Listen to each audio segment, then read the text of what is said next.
téléspectateurs, pour vous qui nous suivez par la voie de la télévision. Bonjour très chers internautes, pour vous qui nous prenez par les réseaux. Et bienvenue dans votre chaîne, la chaîne de référence, la BSTV, pour ce tout premier numéro de notre émission The Way. The Way qui n'est pas mystique, qui signifie simplement la voie, les chemins. Nous sommes la voie qui mène à la perfection, nous sommes les chemins qui montrent l'expérience, nous sommes les chemins qui montrent la voie des secrets, comment les gens ont réussi, comment de grandes personnalités sont devenues ce qu'ils sont, comment faire pour émerger dans la vie. Eh bien, si vous voulez savoir de grandes choses, nous vous conseillons de suivre votre émission The Way, qui est présentée par votre tonton, le tonton de tout le monde, tonton Eli Mandourou. Et comme je l'ai dit tout à l'heure, c'est notre tout premier numéro qui n'est pas les derniers numéros. Alors nous avons réservé pour vous de très grandes surprises avec un invité en tout cas hautement aiguisé. C'est un écrivain, c'est un pasteur, c'est un théologien de formation, c'est un encadreur et c'est le visionnaire de la réunion des adorateurs. Et très rapidement, je vais saluer mon invité de ce matin ou de ce soir, ça dépend de l'heure que vous nous prenez. Bonjour pasteur Luto. Bonjour tonton Eli. Bonjour. Comment vous allez? Ça va, le Seigneur fait grâce, nous allons très bien. Nous sommes très contents de vous recevoir dans ces plateaux. Merci à vous, merci à toute la chaîne BSC de nous avoir reçus aujourd'hui. Alors pour nous, nous connaissons déjà en partie quand même ce que vous êtes, mais ceux qui nous suivent ont vraiment besoin de savoir qui est le pasteur Luto. C'est quoi votre histoire, c'est quoi votre parcours pour devenir jusqu'au titre de pasteur? Quel a été votre parcours? Ok, je veux dire que c'est quand même vaste, c'est quand même une longue histoire.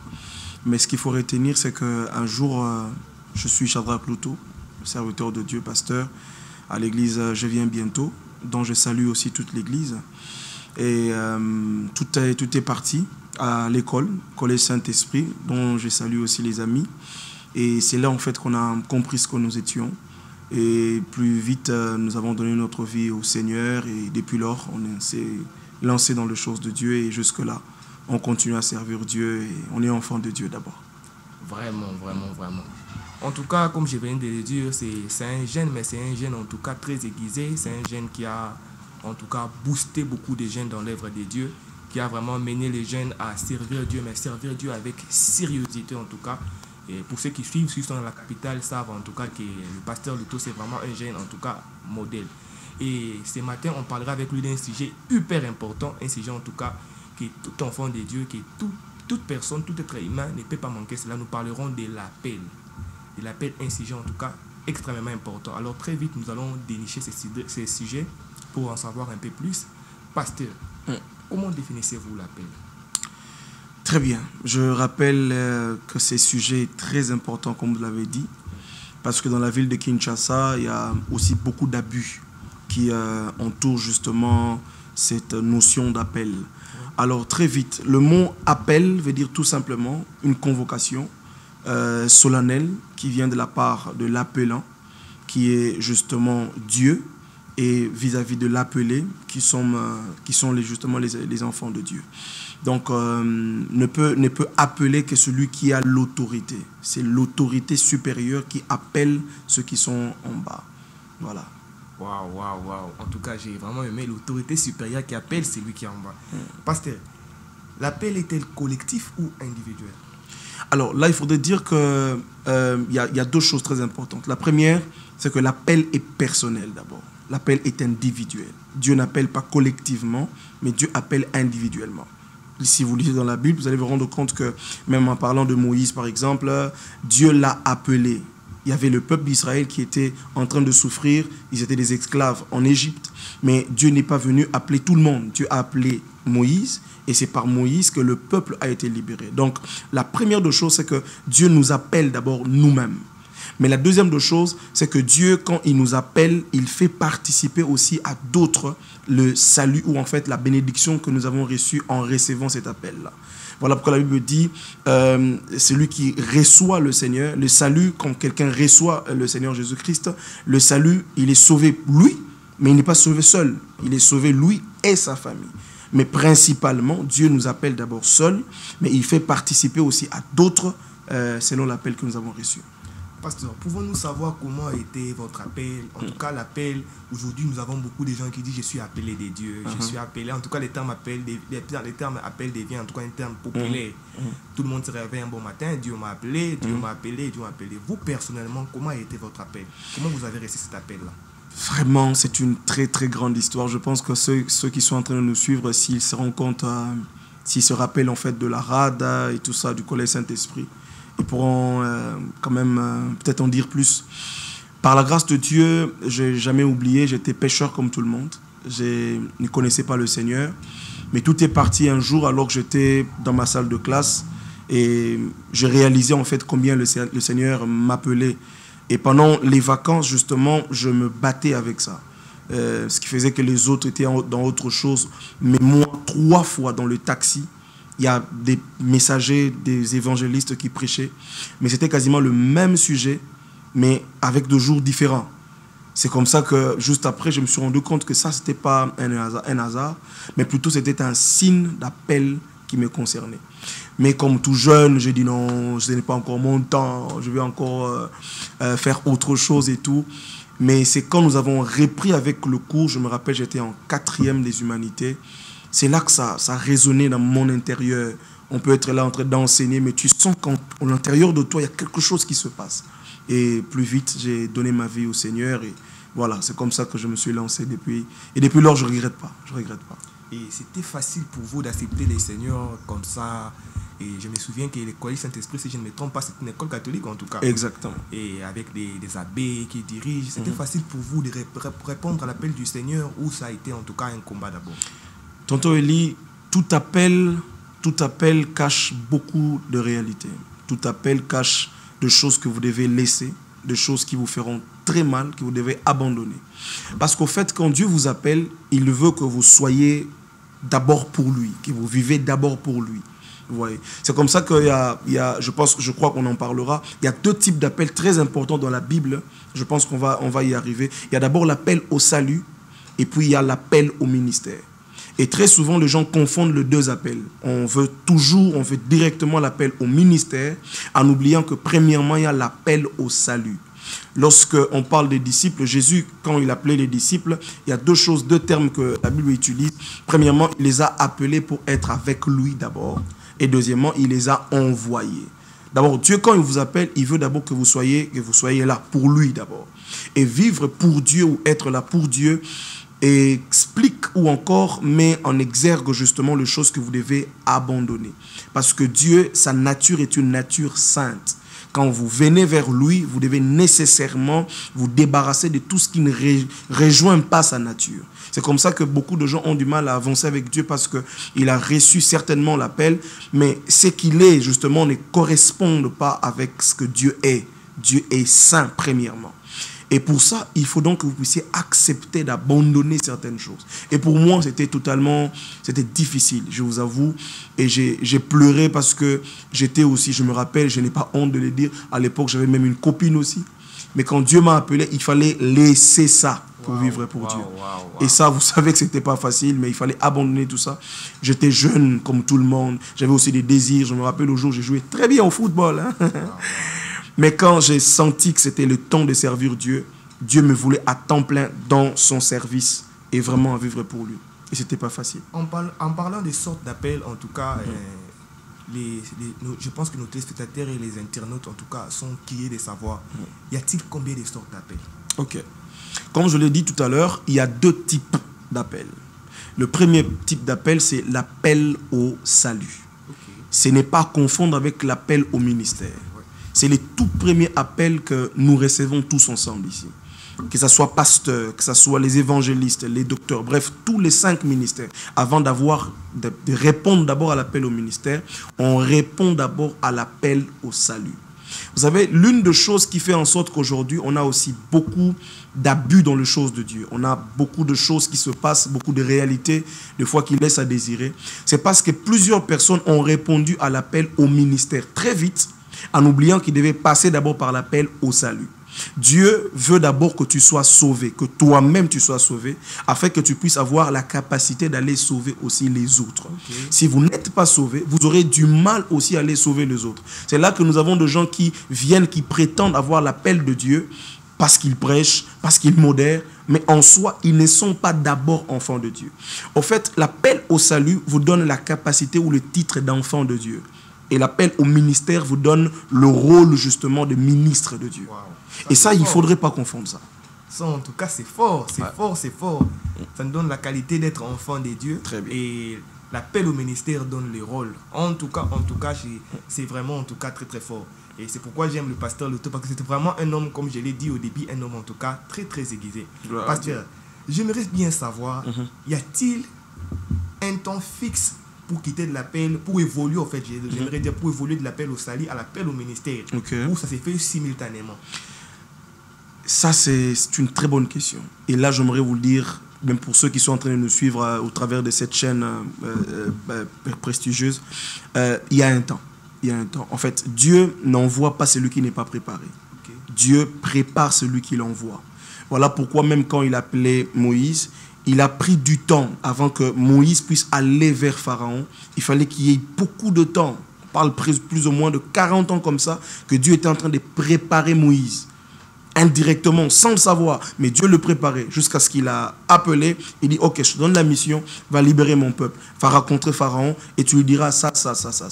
La plus grande réalité aussi, c'est que nous avons des hommes qui vont directement pour prêcher, pour commencer l'œuvre de Dieu, mais qui n'ont pas encore subi la préparation. Ok. Dieu, c'est un Dieu d'ordre. Dieu aime la préparation. Dieu aime préparer celui qui doit partir. Voilà pourquoi même la plus grande réussite de David, les gens ne le savent pas, devant Goliath, c'est pas parce qu'il avait les biceps, mais parce qu'il était passé par une préparation dans la forêt. Wow. Et très souvent, la préparation vous exclut en fait du monde, du public. Parce que des fois, Dieu prépare dans le coulisse, mais les résultats, c'est dans le public. Ok. Ouais. La préparation, en tout cas, les mots que je retiens, pour être prêt, il faut d'abord être préparé. Exact. En tout cas, ça prend vraiment du temps, comme le pasteur l'a dit, ça prend du temps. Même Jésus qui est Seigneur et Seigneur a pris son temps, en tout cas, avant de se révéler. Lui qui avait toute puissance. Exactement. En tout cas, surtout nos bien-aimés, les jeunes serviteurs, les jeunes prophètes, les jeunes apôtres, on ne combat pas les mystères des jeunes serviteurs, mais nous conseillons d'être préparés parce que c'est une mission, en tout cas. Exactement. Il n'y a pas une mission qu'on peut faire si on n'est pas prêt. Et comme le pasteur vient de dire tout à l'heure, en tout cas, ça vraiment, en tout cas, c'est très fort, pasteur. Exactement. Alors, quel est le lien là où un appel peut se préparer? Alors, il y a différents types de milieux dans lesquels Dieu peut préparer son appelé. Le premier des milieux, peut-être que vous n'allez pas me croire, le premier des milieux, c'est sa présence. Ok. Dieu nous prépare d'abord dans sa présence. Wow. Parce que tout ce qui se passe des mieux et des biens pour Dieu se conçoit et se prépare ou s'élabore dans la présence de Dieu. Voilà pourquoi tous les grands qui apparaissent grands à l'extérieur sont petits dans la présence de Dieu. Et ils tirent leur grandeur dans la présence de Dieu. Et là, à l'extérieur, vous les voyez grands. Wow. Mais leur plus grande force, c'est dans la présence de Dieu. Donc le plus grand lieu d'abord de la préparation, c'est d'abord la présence de Dieu. Mais aussi en second lieu, c'est aussi l'Église. Le jeune d'aujourd'hui ne veulent pas apprendre ça, mais je pense que tonton Eli, c'est important. L'Église est le lieu aussi que Dieu utilise pour préparer plusieurs personnes. Je suis contre ceux qui se réveillent le matin, qui s'appellent prophètes, qui s'appellent archibishop, mais qui n'a aucune église d'attache. Maintenant, dites-moi, tu as ces titres-là comment? Parce qu'en fait, le ministère ne se confirme que par le ministère. Ok. Ça veut dire qu'il faut qu'il y ait quelqu'un qui a le ministère, qui puisse confirmer pour dire, en tout cas, Shadrach Louto, tu as aussi ce ministère.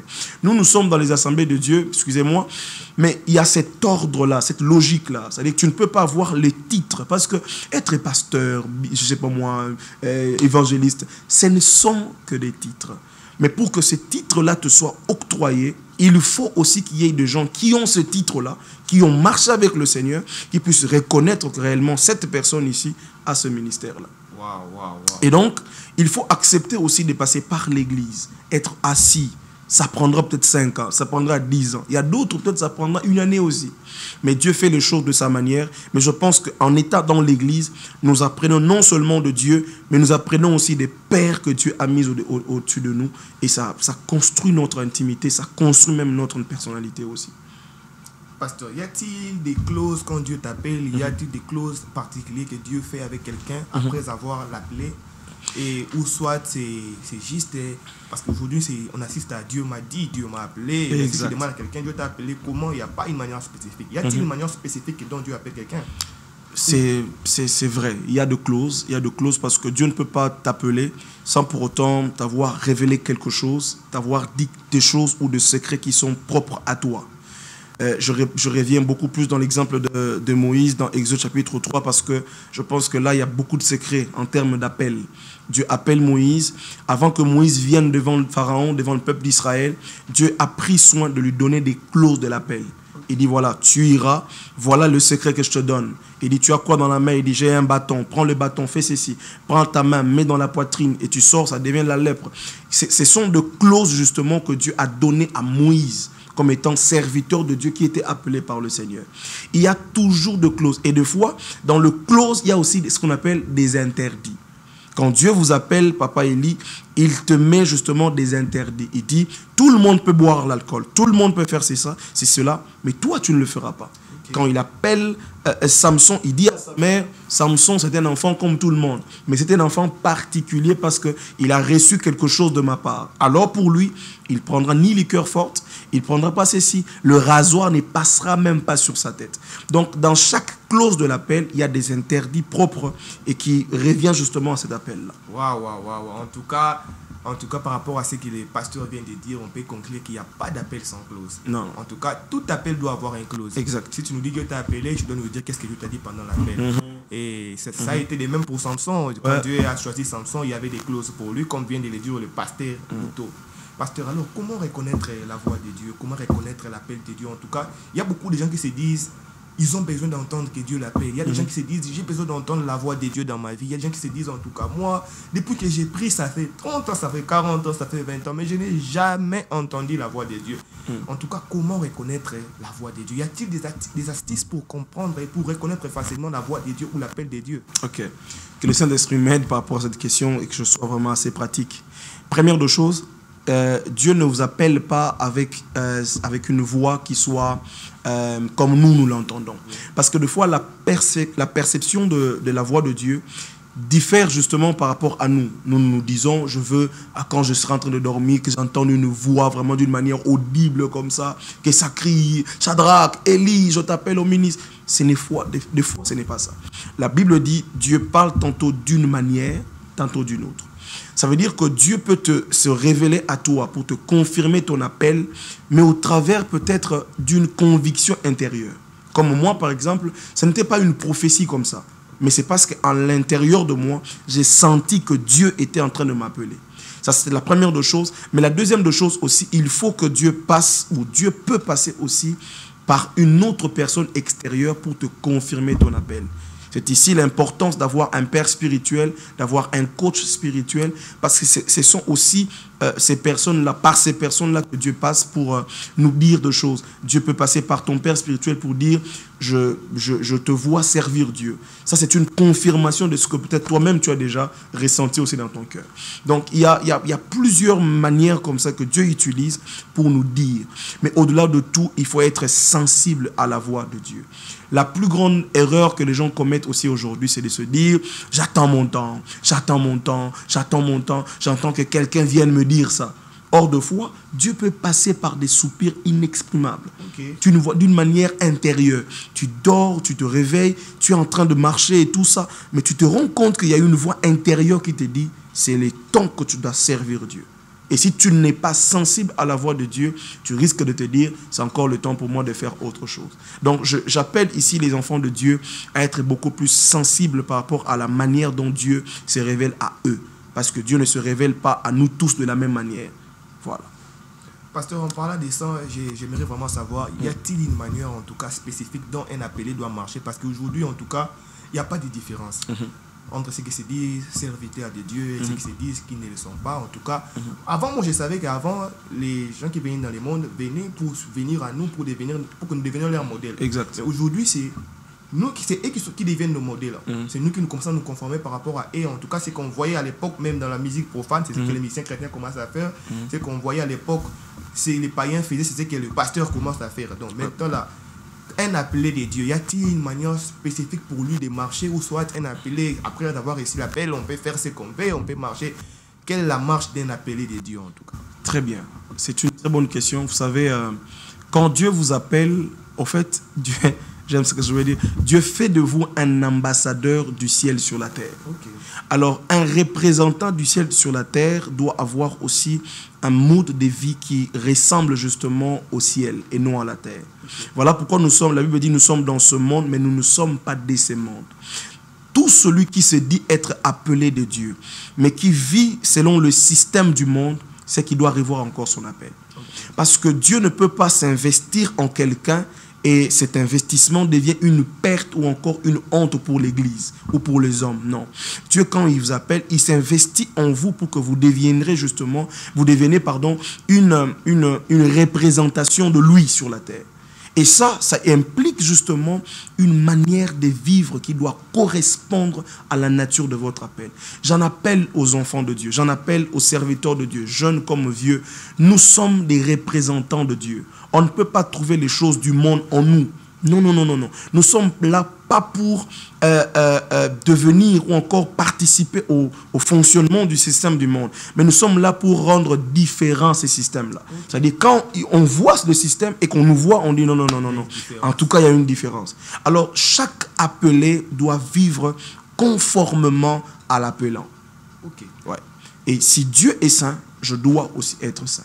Je ne peux pas prétendre parce que je suis appelé et je commence à me conformer, à vivre comme tout le monde. C'est une honte que de voir aujourd'hui ceux qui s'appellent serviteurs de Dieu, mais qui sont dans l'alcool, qui sont dans l'impudicité, qui sont dans le vol, qui sont dans le détournement. C'est une honte parce que nous n'avons pas été appelés pour ça. Nous avons été appelés pour matérialiser les plans du royaume de Dieu sur la terre. Et pour cela, ça doit passer non seulement par nos paroles, mais surtout par notre qualité de vie. Ok. En tout cas, notre qualité de vie, en tout cas, la qualité de vie est très importante pour les chrétiens et les pasteurs l'a dit, surtout pour les appelés pasteurs. Il y a un phénomène, en tout cas, surtout dans la communauté francophone, précisément à Kinshasa, qui fait en tout cas mal. Enfin, on doit se le dire au pasteur, ça fait mal. Celui-ci dit que Dieu l'a appelé, celui-là dit que Dieu l'a appelé, celui-ci est prophète, celui-là est apôtre, mais vous voulez les appeler après se combattre. On ne comprend plus rien en tout cas, on ne comprend plus rien. Et puis les gens, il y a vraiment en tout cas une guerre de révélations. Celui-ci passe, il dit cette révélation, c'est que lui il dit, ce qu'on nous avait dit là, c'était faux. C'est que moi je vous dis là, écoutez, celui-là vient. Donc on comprend même que la Bible devient pour nous difficile. Or la Bible est déjà difficile, il fallait que le prédicateur les rende facile pour que nous, les enfants de Dieu comprennent. Mais on se rend compte que du jour au lendemain, la philosophie prend le dessus sur la Bible. Et les appeler, comment les appeler? Celui qui passe doit tellement dire que forcément, ce que l'autre avait dit comme révélation n'est pas bien. Et on peut dire d'abord, quelle est la cause de ce combat des appelés? Qu'est-ce qui crée le combat entre des appelés? En tout cas, la première des choses, mettons-nous d'accord que la vraie onction ne combat jamais la vraie onction. Okay. Celle qui vient de Dieu, la vraie onction, la fraîche onction de Dieu ne peut jamais combattre l'onction de Dieu. Voilà pourquoi jamais quand Jésus-Christ est venu, il a combattu Jean-Baptiste. Parce que quand il y a deux onctions qui viennent dans une dispensation, au lieu de se combattre, ils se complètent. Wow. C'est là, en fait, la puissance de l'Église. Si seulement les hommes de Dieu peuvent arrêter. Moi, je pense que c'est le plus grand problème, comme vous avez dit, c'est l'ego. Oui. C'est le fait de vouloir prétendre que je connais toutes choses. Maman, frère, nous ne connaissons qu'en partie. Il n'y a personne qui a le total contrôle de la connaissance. Tout ce que nous connaissons de Dieu, ce n'est qu'une partie de lui. Ce n'est pas la totalité. Alors, je ne peux pas me prétendre en disant ce que moi je dis, ce que la doctrine que moi j'ai ici, c'est la meilleure. Parce que tous nous serons jugés. Oui. Tous nous attendons le souverain Dieu le souverain maître qui doit revenir et dire c'est lui-ci bon et fidèle serviteur. Mais nous tous ici, nous ne pouvons pas nous combattre. Moi, j'en appelle aux hommes de Dieu. S'il vous plaît, hommes de Dieu, il est temps que nous puissions un peu jeter ce combat-là parce que ça nous fait pas avancer. Le païen se moque de nous tout le jour. Pourquoi? Parce que au lieu que ces choses-là soient en eux, ça se trouve malheureusement en nous. Et ça fait perdre du temps inutilement. Il y a des gens, Papa Eli, qui ont abandonné la foi parce qu'il a entendu tel homme de Dieu insulter tel autre homme de Dieu. Exactement. C'est une honte pour nous les enfants de Dieu. Les vraies onctions ne se combattent pas. Les vraies onctions se complètent. Il est temps que telle église se mélange avec telle église, pourquoi pas organiser de grandes activités. Le réveil ne vient pas par une personne. Des fois, le réveil, c'est par le fait que Dieu se matérialise. Dieu amplifie sa présence dans plusieurs endroits et ça crée une sorte de dynamique spirituelle et ça provoque des miracles et de grandes choses. Moi, je pense qu'il est temps que nous puissions revenir justement dans l'unité, mais certainement dans la diversité. Très bien. Voilà. La guerre qui se passe maintenant sur la chair avec les hommes de Dieu, en tout cas, tout le monde devait montrer que non. Je prophétise. Je prophétise, je vois. Les appelés font honte, en tout cas, pasteur. Le prophétique c'est bien, mais les prophétiques, si vous ne l'exploitez pas bien, si vous ne le comprenez pas bien, il risque aussi de vous tuer et de vous détourner de la voie de Dieu et de la pensée même de Dieu.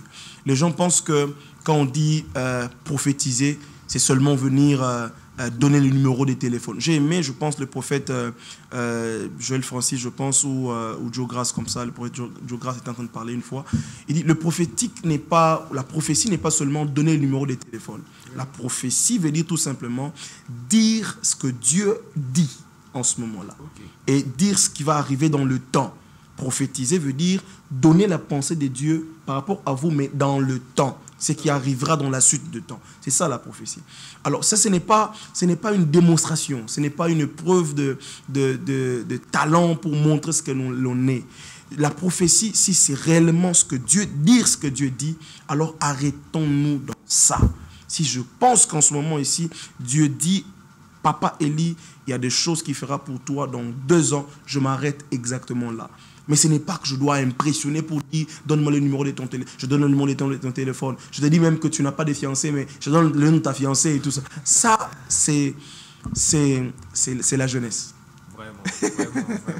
Et Dieu n'est pas dans ça. Moi, je pense que Dieu est dans la simplicité. Dieu peut venir auprès de vous et vous dire je vous ferai du bien dans 5 ans. Et il s'arrête là. On peut dire que ce qui n'édifie pas n'est pas utile. Exactement. Pour un appelé. Exactement.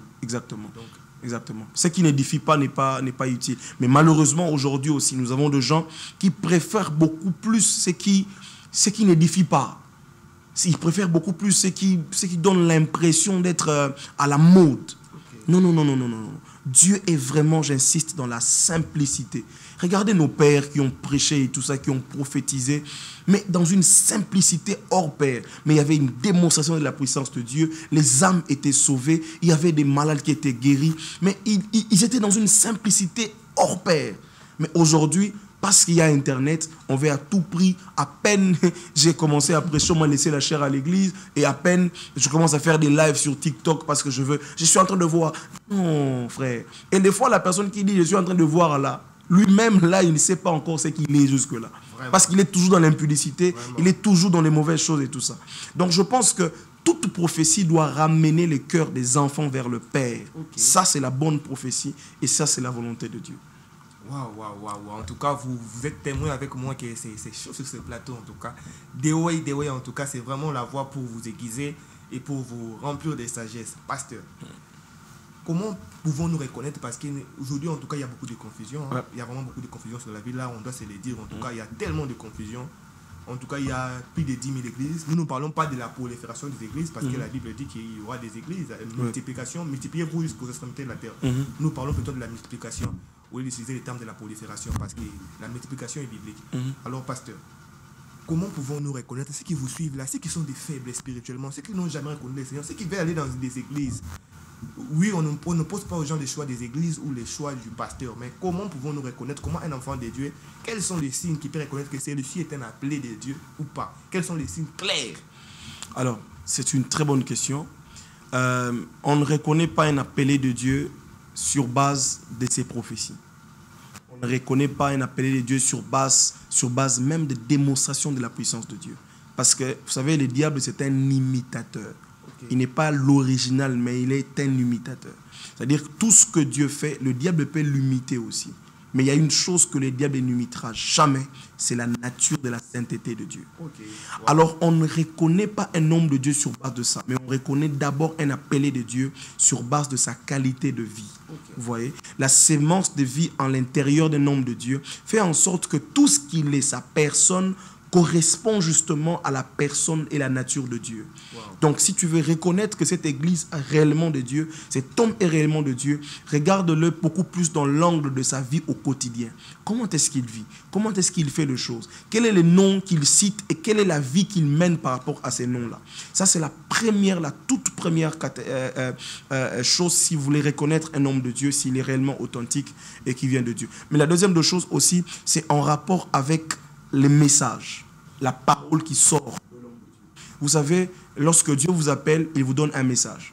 C'est aussi sur base de ces messages-là que l'on peut reconnaître réellement si vous êtes de Dieu ou si vous n'êtes pas de Dieu. Tout message qui sort d'un appelé, soi-disant, mais qui ne cadre pas avec la saine doctrine, ne doit pas être considéré. Aujourd'hui, vous allez entendre dans les réseaux sociaux, j'ai déjà entendu quelqu'un dire non, c'est possible, Dieu veut que même lorsque tu n'es pas encore marié, si tu es fiancé, que tu puisses connaître sexuellement ta partenaire. Ça, ce n'est pas biblique, mes frères. Et vous n'allez pas reconnaître quelqu'un qui dit ça et vous dites, c'est un homme de Dieu. Non, non, non, non, non. On le juge aussi sur base de ce qu'il dit. Quel est le message qu'il porte? Parce que le message que nous portons incarne aussi l'appel que nous avons reçu. Waouh. Ça, c'est très fort. Ouais. Ça, c'est très fort. En tout cas, les messages que nous portons incarnent la personne que nous sommes. Voilà. En tout cas, le pasteur a donné en tout cas des signes en tout cas très clairs. Parce que et ceux qui nous suivent peuvent savoir, il y a aussi des appelés de Dieu qui se retrouvent dans des cadres, ils se trouvent impuissants. Est-ce qu'il y a-t-il des appelés de Dieu qui sont impuissants? Y a-t-il des appelés de Dieu qui sont, je peux dire, la proie du diable? On peut être appelé de Dieu et être la proie du diable. On peut être appelé de Dieu et souffrir atrocement. On peut être appelé de Dieu donc, et vivre en tout cas dans la vie, en tout cas une vie en tout cas très basse et une vie humiliante autant qu'un païen, parce qu'il y a des gens qui se disent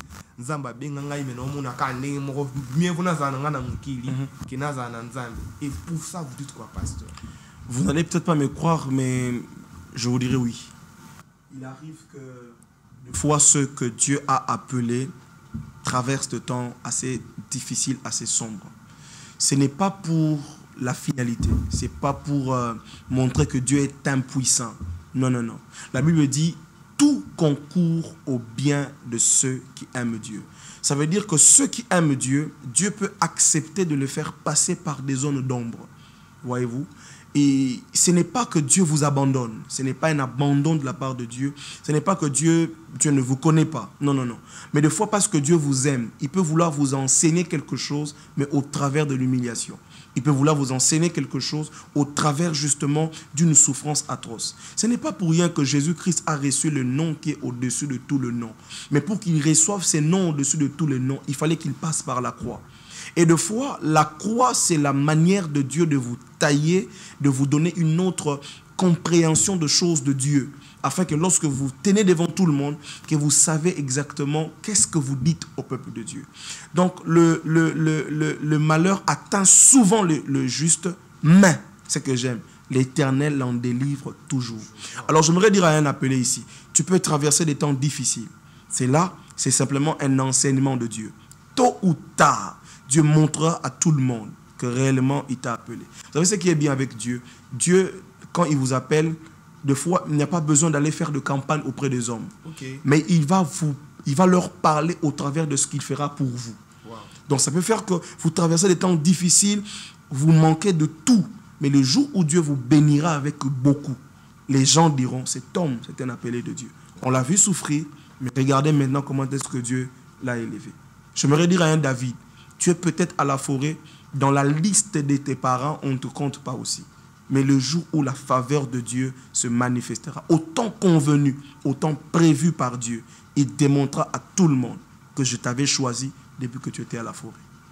Pasteur, waouh. En tout cas, nous sommes vraiment richement bénis dans ces plateaux de vous recevoir. Pasteur, et qu'est-ce qui fait en sorte que quelqu'un est un appelé de Dieu, il sert Dieu correctement? Qu'est-ce qui fait souvent que la bénédiction écarte les appelés de Dieu de la voix de Dieu? Ah, ça c'est vrai. C'est vraiment quoi les problèmes en tout cas? Ça, c'est vrai. En tout cas, surtout dans les milieux francophones, quelqu'un peut servir Dieu, vous voyez vraiment que non, il est correct. Quand la Bible dit oh, c'est oh, les jours où il reçoit la bénédiction de Dieu, en tout cas, les O de la Bible deviennent les B, les B de la Bible deviennent les A, les pères deviennent les fils deviennent les pères, en tout cas, on ne sait plus en tout cas vraiment se retrouver. En tout cas, c'est une maladie qu'on constate aussi, et des fois ça fait très mal.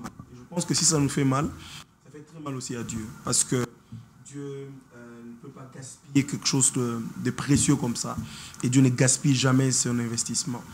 Mais je pense que le plus grand problème, c'est nous-mêmes. La manière dont nous percevons la bénédiction de Dieu. La vraie bénédiction qui vient de Dieu ne doit pas nous éloigner de Dieu. Au contraire, ça doit encore nous faire ramener au bas et au pied de Dieu. Dans une humilité hors pair, dans une attitude d'obéissance et de contemplation justement de la grâce de Dieu.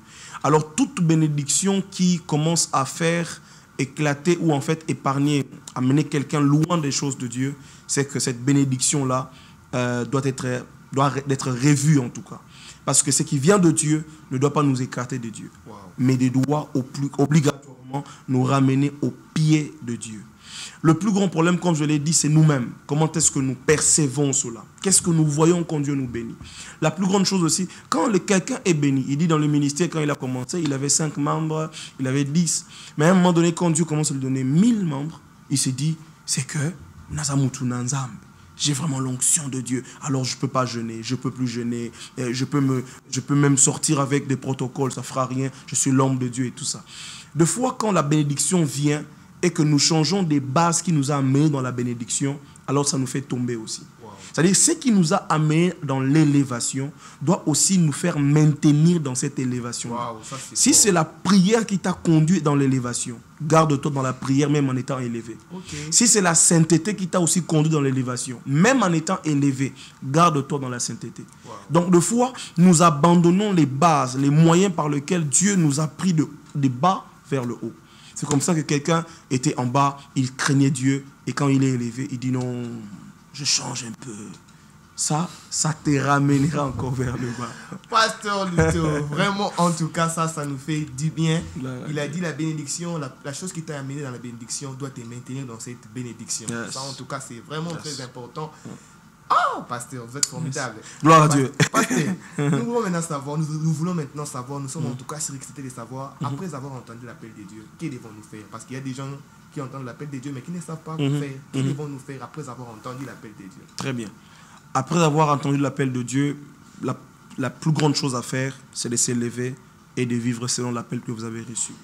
Dieu, après avoir parlé à ses serviteurs, la seule chose qu'il leur demande, il dit va maintenant, va faire mon travail. Va maintenant, va parler de ce que tu as vu sur la montagne. J'aimerais même encourager quelqu'un, peut-être par cette émission de Way, par cette chaîne ici, tu nous suis. Après avoir entendu tout ça, ne reste pas dans la contemplation, va maintenant dans l'exercice. Fais maintenant le mouvement. Vous savez, il y a deux choses qui se passent quand nous entendons ce genre de choses. Il y a la part de Dieu, mais il y a aussi notre part. La part de Dieu, c'est de nous parler par l'émission, de nous parler par des prédications à l'église et partout ailleurs. Mais notre part à nous, c'est de pouvoir nous lever et de faire la volonté de Dieu. Avoir la capacité de dire, désormais, j'abandonne telle chose, j'abandonne telle vie, et maintenant, je vais répondre à l'appel de Dieu. Parce que c'est Dieu qui m'a appelé, je veux aussi vivre selon cet appel-là. Et c'est comme ça que Dieu nous bénit aussi.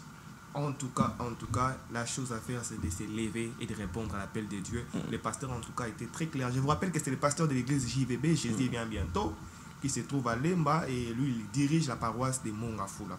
Pasteur Luto, une question encore, je pense que on commence déjà à chiter vers la fin de notre mission. Nous aimerons nous savoir, y a-t-il des bénéfices après avoir accepté l'appel de Dieu?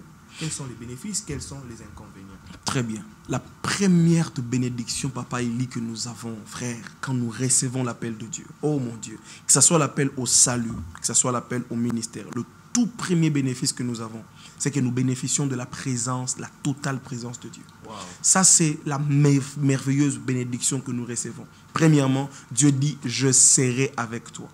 Et même, imaginez-vous, il était avec Moïse, il a marché avec Moïse. Et même quand Moïse meurt, il dit à Josué, je serai avec toi comme j'ai été avec Moïse. Donc la première de bénédiction quand Dieu nous appelle, il nous rassure d'abord de sa présence. Et vous savez, quand vous marchez avec Dieu, vous pouvez arriver là où il y a une zone dangereuse. On dit, ici on ne passe pas. Parce que vous avez Dieu avec vous, vous passerez. La plus grande bénédiction, donc, c'est d'abord la présence de Dieu. Mais la seconde bénédiction aussi, c'est que Dieu nous donne ce dont nous avons besoin. Il ne donne pas ce que nous demandons, mais il nous donne ce que nous avons besoin. Il sait que quand je t'ai appelé, tu dois te marier. Il te donnera aussi la bonne femme, il te donnera aussi l'argent pour la dot, il te donnera tout ça. Donc Dieu prend en charge ces appelés. Dieu n'appelle pas et le laisse comme ça. Non, Dieu prend en charge et il prend très bien même charge de ses appelés. Wow. Voilà pourquoi il y a des hommes de Dieu qui travaillent à l'église. Peut-être il n'a pas d'autre travail dans le monde séculier. Il est seulement à l'église, mais bizarrement, il y a des enfants qui ont fini dans des universités. Il y a des enfants qui sont très intelligents. Bana batanga bien, bana babunga pena vie.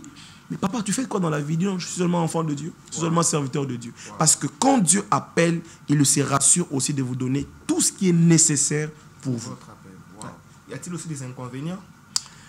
L'inconvénient, quand Dieu vous appelle, non, ça n'existe pas. Ça n'existe pas. Il n'y a que des avantages. Donc avec Dieu, il n'y a que des avantages. Il n'y a que des avantages. Waouh, quel fidèle Père. Avoir des avantages auprès de Dieu, en tout cas, c'est merveilleux. Exceptionnel. Comme je viens de le dire tout à l'heure, le pasteur est un théologien de formation, écrivain. Ça, il faut marteler en tout cas. Nous allons en tout cas prendre quelques questions de sagesse avec le pasteur. 3 petites questions de sagesse. En tout cas, soyez vraiment attentifs, fidèles téléspectateurs. Pasteur, nous avons juste 3 petites questions de sagesse. Ça fait peur, hein? Nous arrivons déjà à la fin. Nous chutons déjà vers la fin de l'émission, mais nous voulons juste avoir 3 petites questions de sagesse. Ok. Je sais que vous êtes un théologien de formation. Pour ceux qui nous suivent, ils peuvent avoir un verset sur l'amour de Dieu. Sur l'amour de Dieu. Jean 3,16. Jean 3,16. Ouais. Et pour ceux qui nous suivent, qui n'ont pas encore reçu le salut, ils peuvent avoir un verset de votre part pour le salut. Pour le salut. Apocalypse chapitre 12, verset 12. Là, il me dit, le diable vient avec chez vous. Il dit, écoutez comme il dit. Là, il me dit, ciel, réjouissez-vous. Vous qui habitez le ciel, et vous qui êtes sur la terre, malheur à vous. Car le diable est venu avec une grande colère, sachant qu'il a peu de temps. Waouh, le pasteur est fort, en tout cas, vous voyez. Pasteur, la toute dernière question, notre toute petite dernière question. Pasteur Shadrach Loto. Ça fait peur, hein? En tout cas, c'est simple, mais c'est intéressant. En tout cas, c'est le moment le plus émouvant de l'émission. De l'émission, ouais. Pasteur Loto, vous pouvez nous donner un tout seul verset sur le Saint-Esprit? Sur le Saint-Esprit. Pour ceux qui n'ont pas l'Esprit de Dieu, en tout cas, ils n'ont pas le temps de tout lire la Bible directement comme vous, mais ils veulent un verset biblique là où ils peuvent se référer sur le Saint-Esprit.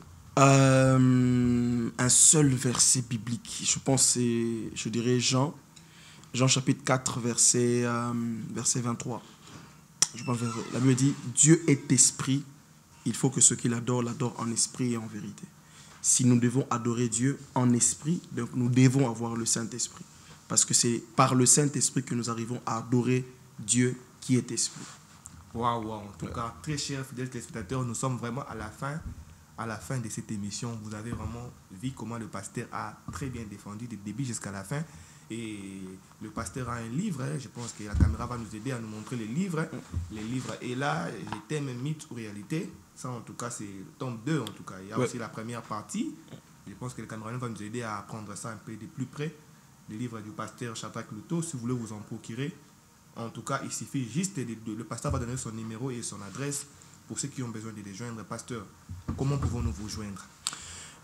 Merci d'abord à vous pour l'invitation. Merci à toute la chaîne. J'ai vu les réalisateurs et tous les bien-aimés qui travaillent ici. Merci pour l'invitation. Alors, pour nous joindre, vous pouvez appeler directement les numéros plus 243 082 20 75 981 plus 243 082 20 75 981. Pour ceux qui veulent nous contacter via WhatsApp, plus 243 090 31 58 232 090 31 58 232. Vous avez besoin du livre, volume 1, volume 2, vous pouvez facilement en avoir et ça vous bénira aussi. Wow.